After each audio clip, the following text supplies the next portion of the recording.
बिस्मिल्लाहिर्रहमानिर्रहीम। अच्छा, 18 लेक्चर हमारे हो चुके थे, ये लेक्चर नंबर 19 है। तो लास्ट टाइम मैंने बताया था कि बेसिकली इन लेक्चर्स में ना बात कर रहा है डबल इंटीग्रल की। तो डबल इंटीग्रल को हमने लास्ट टाइम सोल्व भी किया था। तो इसमें भी कुछ ऐसा कुछ ही है कि यूज़ ऑफ इंटीग्रल्स है। ये उसने लिखा हुआ कि area as a anti derivative. तो एंटी डेरिवेटिव बेसिकली हम इंटीग्रेशन को ही बोलते हैं, ठीक है। तो ये उसने कहा कि अगर एरिया मालूम करना हो तो ये अगर फार्मूला है, ये उसने वैसे ही सारा कुछ खुद ही दे दिया ये डायग्राम के मुताबिक ना, कि हमने एरिया जो मालूम करना है 0 और 4 इस कर्व के मुताबिक है, ठीक है। और जो हमें कर्व दी वो 2x है। तो बेसिकली इस पर फिर उसने क्या किया, इंटीग्रेशन लगा दी। इंटीग्रेशन का पावर रूल मैंने आपको बताया था कि 2 कॉन्स्टेंट 2 तो बाहर आ जाना है। इंटीग्रेशन का पावर रूल ये होता है कि x की जो भी पावर हो उसमें एक प्लस कर देते हैं, उसी पे डिवाइड कर देते हैं। अब इसकी पावर +1 ही थी तो इसमें एक ऐड किया, उसी पे डिवाइड कर दिया, ये हो गया x²/2। फिर ये लिमिट्स दी है 0 से 4 तक, ये भी हमने पुट करनी होती है। ये 2 से 2 तो कैंसिल हो गई, ठीक है। अब इसमें लिमिट पुट कर देनी है। पहले याद रखना है ऑलवेज कि ये जो ऊपर वाली जो लिमिट होती है ना, इसको हम कहते हैं अपर लिमिट, ये नीचे वाली को लोअर लिमिट। तो सबसे पहले ये अपर लिमिट पुट करनी है, फिर माइनस डेफिनेशन का लगाना है, फिर लोअर लिमिट पुट करनी है। तो पहले x की ऊपर वाली लिमिट 4 है, तो x की जगह पे 4 लगाया तो 4 का स्क्वायर हो गया। फिर माइनस डेफिनेशन का लगा के लोअर लिमिट 0 है तो 0 लगाया तो 0, ये आ गया जी 16। अब उसने नेक्स्ट लिखा थी area of the triangle. Basically इसका एरिया निकालना है, तो 1/2 बेस मल्टीप्लाई बाई हाइट। तो ये बेस उसने दी हुई है इसकी, ये डायग्राम के मुताबिक अगर हम देखें तो बेस इसकी 4 है, हाइट इसकी 8 है। तो मल्टीप्लाई किया तो 8 4 32, इसको 2 पे डिवाइड किया तो 16 हमारा जवाब आ गया, ठीक है। तो ये बेसिकली सीधा बाय फार्मूला है, ये हमने एरिया फाइंड करते हैं बाय इंटीग्रेशन, ठीक है। ये दोनों उसने किया हुआ। अच्छा जी, अब नेक्स्ट आ रहा है जी volume as a anti derivative के। अगर हमने वॉल्यूम किसी भी चीज़ का फाइंड करना हो तो वॉल्यूम के लिए भी हम यही यूज़ करेंगे। जैसे ये इंटीग्रल उसने 2 दे दिए कि 0 to 2 0 to 3 = 30। अब मैंने आपको बताया था कि इसको आपने सॉल्व ऐसे करना है कि पहले इंटीरियल को सॉल्व करना है। मतलब पहले dy है ना, तो ये dy, ये जो पहली लिमिट है 0 से 3, ये y की लिमिट्स है। फिर ये dx है, तो ये एंड वाली ये 0 से 2, ये x वाली है। तो जब भी हमने इसकी इंटीग्रेशन करनी है, सबसे पहले इस अंदर वाले को सोल्व करना है, dy को।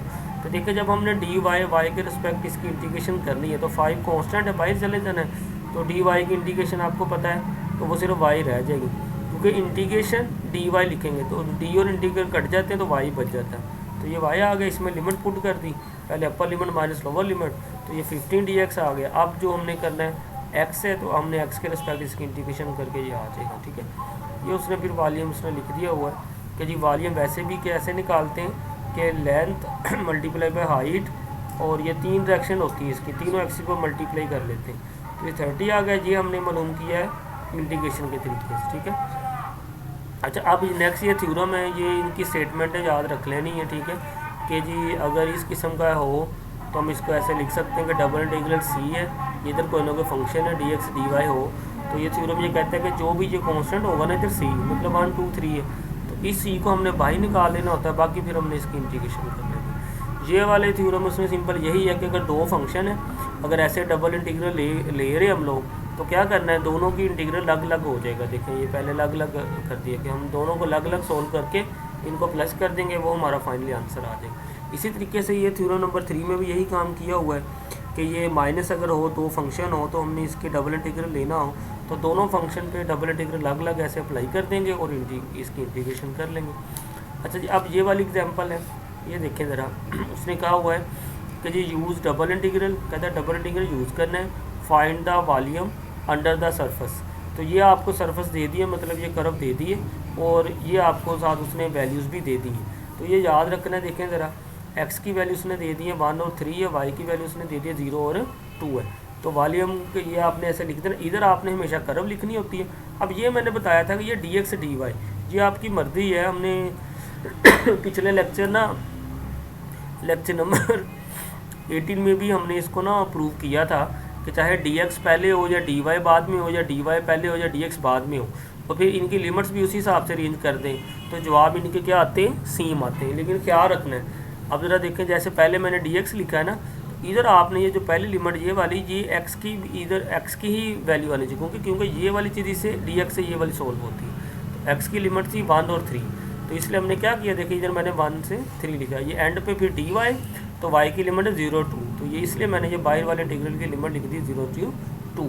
तो ये ज़रा ख्याल रखना, ये ना हो कि इधर डी वाई हो इधर एक्स हो और इनकी लिमिट इधर आगे पीछे हो, तो फिर ये गलत हो जाना है। तो ये ख्याल रखना है कि अगर इधर डी एक्स है, इधर ये जो वाली जो सेकंड लिमिट है ये एक्स की वैल्यू ही इधर लगानी है, ये बाई डी वाई है तो इधर बाहर वाला भी ये वाई की वैल्यू ही दोनों होनी चाहिए, ठीक है, ये जैसे दी हुई है। अच्छा, अब इसकी इंटीग्रेशन करनी, इंटीग्रेशन का मैंने तरीका बताया था कि सबसे पहले आपने इस इंटीग्रल को सोल्व करना है, मतलब इस डी एक्स को इस वाले से सोल्व करना है 1 और 3 वाली ये लिमिट लेनी है और इसको सोल्व करना है, ठीक है। फिर एंड पे ये डी वाई इसको इससे सोल्व करेंगे। तो अच्छा देखिए, अब हमने जब इसकी इंटीग्रेशन करनी है डी एक्स से पहले तो एक्स के रिस्पेक्ट, ठीक है। अब ज़रा देखिए 3x क्यूब है तो x के रिस्पेक्ट इंटीग्रेशन करनी है, तो इस पर पावर रूल लग जाएगा। तो पावर इसकी 3 है तो 3 में एक प्लस कर देंगे, उसी पे डिवाइड कर देंगे, तो ये 4 डिवाइड बाई 4 होगा। अब इस चीज़ पे आ जाए, इसकी जब हमने इंटीग्रेशन करनी है x के रिस्पेक्ट, इसमें देखें y कांस्टेंट बाहर आ जाएगा, 3 भी बाहर आ जाएगा, बाकी बचेगा x स्क्वायर, तो x स्क्वायर की इंटीग्रेशन हो जाएगी। इसमें पावर में 2 में +1 कर देंगे, उसी पे डिवाइड कर देंगे, तो ये 3 पावर में ऐड किया 3 और 3 पे ही डिवाइड कर दिया, ठीक है। ये 3 और y आया इसमें कांस्टेंट है। अच्छा, फिर इसमें क्या करना है, अपने अपर लिमिट और माइनस लोअर लिमिट। तो अपर लिमिट 3 थी, तो जहाँ जहाँ पे अब इस चीज़ का ख्याल रखना है, चूँकि हमने इस सारे की इंटीग्रेशन किसके रिस्पेक्ट की है, x के रिस्पेक्ट की है, तो इसका मतलब फिर जहाँ जहाँ पे x आएगा ना वहाँ पे ये अपर लिमिट माइनस लोअर लिमिट लगानी है, y वाले को कुछ नहीं करना, ठीक है। तो देखें सबसे पहले ये 3 है, जहाँ जहाँ पे x आता है वहाँ पे 3 लगा दिए, ठीक है, ये सोल्व किया। फिर माइनस डेफिनेशन का लगा के जहाँ जहाँ पे x आ रहा है वहाँ पे 1 लगा दिए, ये देखिए, ठीक है जी। इस सारे को सिंप्लीफाई करके ये हमारे पास फाइनली आंसर आ गया इधर तक, ठीक है। अब चूँकि ये x वाला हमने इसे सोल्व कर लिया, 1 3 इसकी लिमिट थी, अब ये एंड वाला रह गया y वाला, तो y की लिमिट 2 है। अब हमने इसकी इंटीग्रेशन कर लेनी y के रिस्पेक्ट, तो देखें इसकी इंटीग्रेशन करेंगे 60 की, 60 कॉन्स्टेंट बाहर आ जाएगा, इंटीग्रल डी वाई आएगा तो उसकी इंटीग्रेशन होती है y, तो इसको हम लिख देंगे 60y। अब जब इसकी इंटीग्रेशन करनी है तो 26 तो कांस्टेंट है, तो y की पावर में पावर रूल लग जाएगा, ई को पावर में ऐड कर देंगे, उसी पे डिवाइड कर देंगे, तो y स्क्वायर ओवर 2 आ गया। अब चूँकि y के रिस्पेक्ट हमने किए, तो जहाँ जहाँ पे y आ रहा है पहले अपर लिमिट 2 लगा देंगे, फिर माइनस लगा के लोअर लिमिट 0 लगा देंगे। ये कोई मसला नहीं है, सिर्फ जस्ट प्लस माइनस है। इस सारे को सॉल्व करके ये आपके पास फाइनली आंसर आ जाएगा 172। ऐसे वाले क्वेश्चनों की प्रैक्टिस कर लें 2-3 बार, तो इसमें मसला कोई नहीं होगा। अब देखिए, अब आप इस क्वेश्चन को ना ऐसे भी लिख सकती हैं कि इधर आप डी वाई लिख दें, जब आपने इधर डी एक्स की जगह इधर डी वाई लिखना है, तो फिर इधर आपने लिमिट 1 से जो 3 है, इधर आपने लिमिट भी फिर 0 से 2 लिखनी है, मतलब कि जो वेरिएबल इधर लिखना है लिमिट भी इधर उसकी लगानी है। तो इधर फिर जब डी एक्स लिखना है तो फिर डी एक्स की इधर लिमिट 1 2 3 इधर पहले लगानी है, ठीक है। तो आगे पीछे इसको लिख सकते हैं, इसको भी आगे पीछे लिख दें, जवाब फिर भी क्या आएगा, सेम आएगा। ये हमने पिछले लेक्चर में भी डिस्कस किया होगा। तो ये एग्जाम्पल देख लें। अच्छा, इसके बाद आप ये वाली एग्जांपल भी सेम ऐसे ही है कि ये उसने कर्व दे दी हमें कि जी एक्स स्क्वायर वाली कर्व है, उसने एक्स की वैल्यू भी दे दी है, एक्स की वैल्यू 2 है और ये वाई की वैल्यू 0 है और 3 है और जी की वैल्यू 0 है, ठीक है। तो ये हमने इधर से अब ले लिया, ये देखें इसको एक्स स्क्वायर कर्व होगी। अब उसने पहले डी वाई लिख दिया, अब इधर वाई की वैल्यू हमें दी हुई है, एक वाई की 0 एक 3 है, देखिए 0 2 3 लिख दिया। अब ये एक्स है, एक्स की वैल्यू उसने दी हुई है, एक एक्स की 2 है, तो दूसरी वो फर्स्ट क्वाड्रेंट से ले रहे हैं तो वो 0 से ही आनी, इसलिए ये वैल्यू होगी 0 से 2 तक।